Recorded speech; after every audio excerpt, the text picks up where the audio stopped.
देसी खाने की खुशबू पूरे घर में फैल रही थी। कड़ाही की सिजलिंग आवाज, मसालों की महक और अनु की तेजी से चलती हथेलियां, सब मिलकर एक ऐसी हलचल पैदा कर रहे थे जैसे किसी तूफान से पहले की खामोशी। और ठीक उसी माहौल में, जब देसी फूड की तैयारी अपने चरम पर थी, आर्यवर्धन ने धीरे से कहा, जब खाना देसी होगा तो इंसर्ट भी देसी स्टाइल में ही होना चाहिए। अनु ने उसकी तरफ देखा।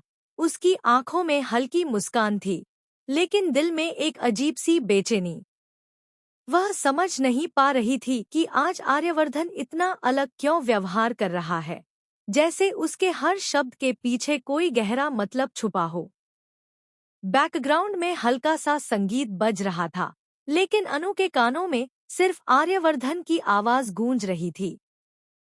तभी आर्यवर्धन ने अचानक से आकर उसके बगल में खड़े होकर कहा, चलो, मैं भी मदद करता हूँ। अनु चौंक गई। सर, आपको खाना बनाना भी आता है? मुझे तो पता ही नहीं था। आप तो वाकई वर्ल्ड में वन पीस हो। यह सुनकर आर्यवर्धन कुछ पल के लिए उसके चेहरे को देखता रह गया, जैसे इस एक लाइन ने उसके दिल को छू लिया हो। उसने धीरे से कहा, अजीब है, आज तक किसी ने मुझसे ऐसा नहीं कहा। किसी ने मेरी इतनी तारीफ भी नहीं की। अनु हंसते हुए बोली, तो क्या हुआ? किसी को आपकी खासियत पता नहीं होगी, पर मुझे तो पता चल गई है। आप एक बहुत अच्छे इंसान हो। सर, आप हीरो हो। और आपकी शादी जिस लड़की से होगी, वो लड़की बहुत किस्मत वाली होगी। उसे एक ऐसा पति मिलेगा जो हर मुश्किल में उसका हाथ थामेगा, उसकी समस्याएं पल भर में गायब कर देगा।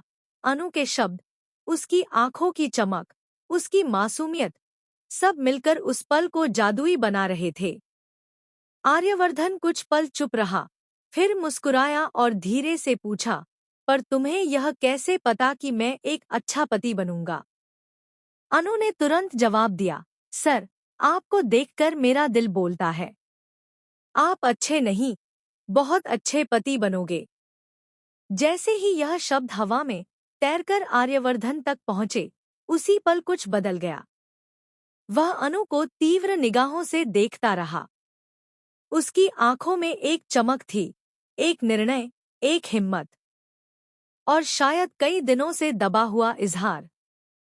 अगले ही पल आर्यवर्धन ने जो किया, वह अनु ने सपने में भी नहीं सोचा था।